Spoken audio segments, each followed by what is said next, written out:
I'm taking a poem from Underwater Galaxies, a new book that's just come out, and I'm going to read it and talk a little about it. Something I never do, something I've never done actually, much publicly. I always feel the meaning is embedded in the poem, and my hope is that the experience of the poem is itself a kind of pearl opening, an oyster opening the pearls of meaning in its own presentation.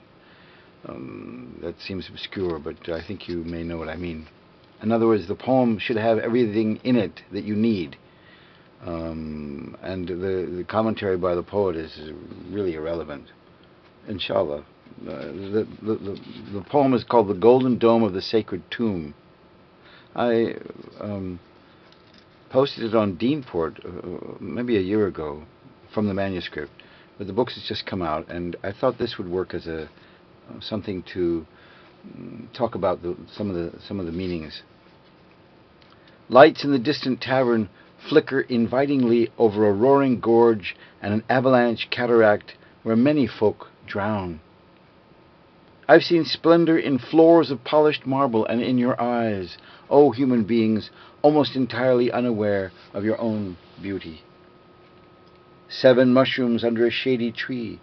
Count if there are any more mushrooms to come, or if they should stop counting in their dark, mushroomy meditations. Some sea waves arch their backs as if in various stages of outrage. Others take the more peaceful route, softly rolling white billows. Magdalena Ostenporra, the Italian opera star, gazes into her dressing room mirror. In silence, she's the same as the doorknob behind her or the congratulatory roses at her elbow.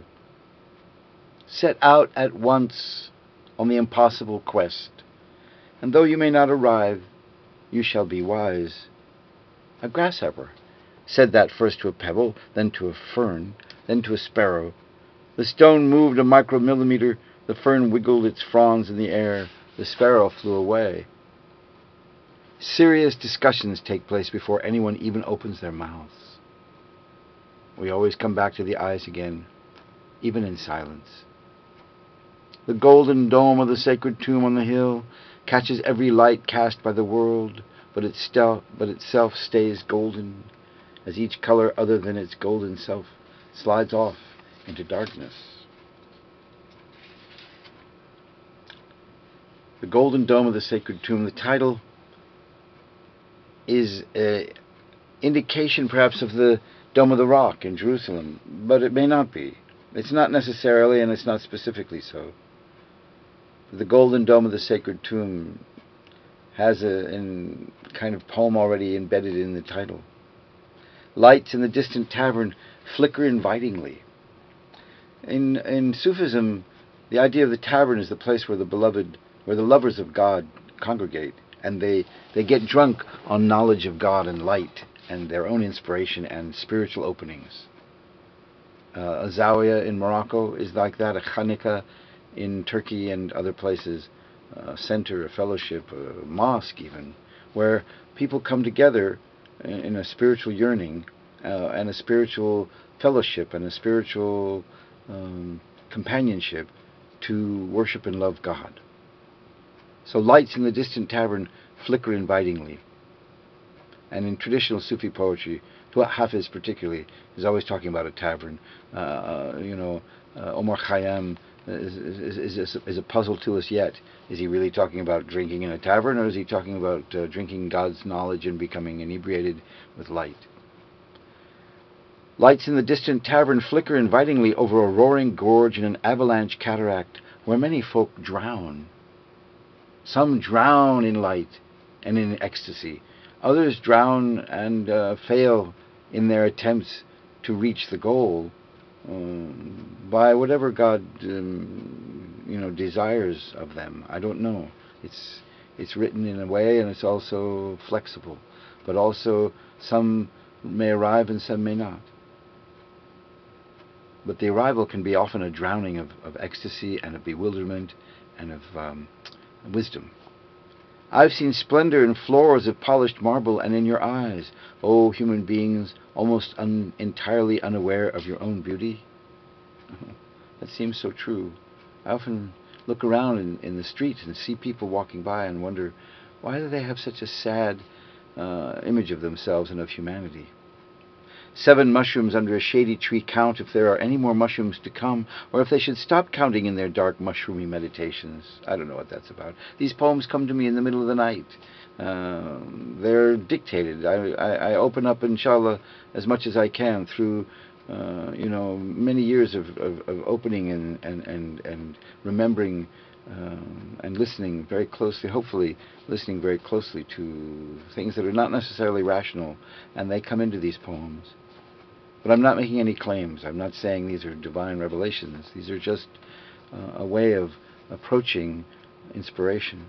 Some sea waves arch their backs as if in various stages of outrage. Others take the more peaceful route, softly rolling white billows. Isn't that the human picture? Some are in a state of rage and others are quite peaceful. Why is this? How is it that the sheep and the goats have been demarcated so clearly? And we long to be with the people who are peaceful. Sometimes rage is necessary, but the heart of us all should rather be peaceful. Now here's a complete fabrication. There's no one named Magdalena Ostenporra, the Italian opera star, but it just came to me that here's, and I love inventing names, characters with strange names. Magdalena Ostenporra, the Italian opera star, gazes into her dressing room mirror. In silence, she's the same as the doorknob behind her, or the congratulatory roses at her elbow. It's like on Hajj at the Kaaba. Everyone is dressed in white. The men are all dressed in white sheets, two white cloths wrapped around them. So you may be doing the Hajj with a king next to you, but you wouldn't know it. That's the true way of doing it.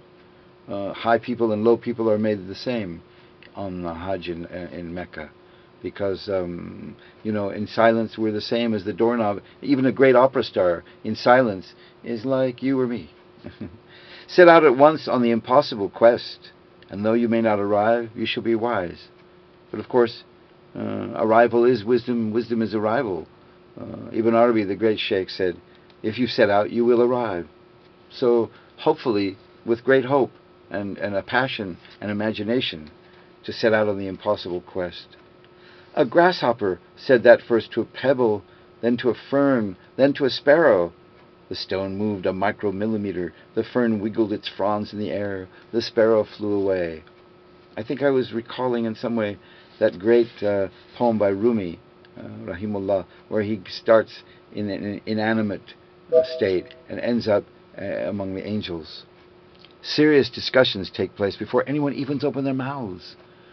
In silence we communicate, even more beautifully in a way than all these tumblings of words. We always come back to the eyes again, even in silence. The epigram for this book, there are 2 epigrams. One is by the great German mystic, medieval German mystic. Was he medieval or Renaissance? Meister Eckhart. And it says, the eye with which I see God is the very eye with which God sees me. What a mystery in that. The eye is what is the eye? What are we seeing through? And who is it who's seeing? And then there's this wonderful epigram by Charles Olson, an American poet known at the Black Mountain School poet. I believe I would like to die with my eyes as open as I imagine the only way one can imagine God's eyes is. They are open forever in contemplation of any one of us.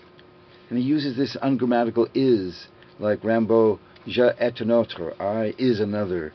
Because God is singular, so God's eyes, are they multiple? Are they singular?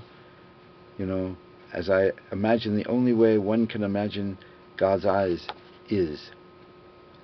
The last stanza is, so we always come back to the eyes again, even in silence. The golden dome of the sacred tomb on the hill catches every light cast by the world, but itself stays golden, as each color other than its golden self slides off into darkness.